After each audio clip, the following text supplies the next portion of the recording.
கர்த்தருடைய பரிசுத்த நாமத்திற்கு ஸ்தோத்திரம் உண்டாவதாக. தேவன் வருஷத்தை நன்மையினால் முடிசூட்டுவார். அதே மாதிரி இந்த 2024 1வது மாதத்துலேருந்து இந்த 5ஆம் மாதத்தை முடித்து இன்று 6வது மாதத்தில் தேவன் நம்ம அடியெடுக்க வச்சிருக்காருன்னா அவரோட சுத்த கிருபை. ஏதோ ஒரு திட்டத்திற்காக இந்த நாள் வரை நம்ம ஜீவனை மீட்டு நம்மளுக்கு இருக்கிற எல்லா நுகங்களையும் மாற்றி அவரை துதிக்கத்தக்க ஒரு இருதயத்தை நமக்கு கொடுத்துருக்காரு. நம்ம ஜெபிக்கிற நேரங்கள் இல்லலாம், பைபிள் வாசிக்க நேரம் இல்லாமல் இருக்கலாம், ஆனால் அவரை நம்ம நினைக்காத நேரங்கள் இல்லவே இல்லை. நீங்க எல்லா நேரங்களையும் அவரை நினைச்சிருக்கலாம், அவரை துதிச்சிருக்கலாம், அவரை மகிமைப்படுத்திருக்கலாம்.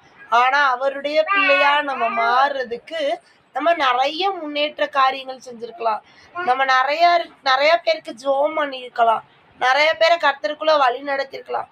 அப்போ நீங்க இன்னும் பைபிள் வாசிக்கல, ஜெபம் பண்றதுல இன்னும் ஆர்வம்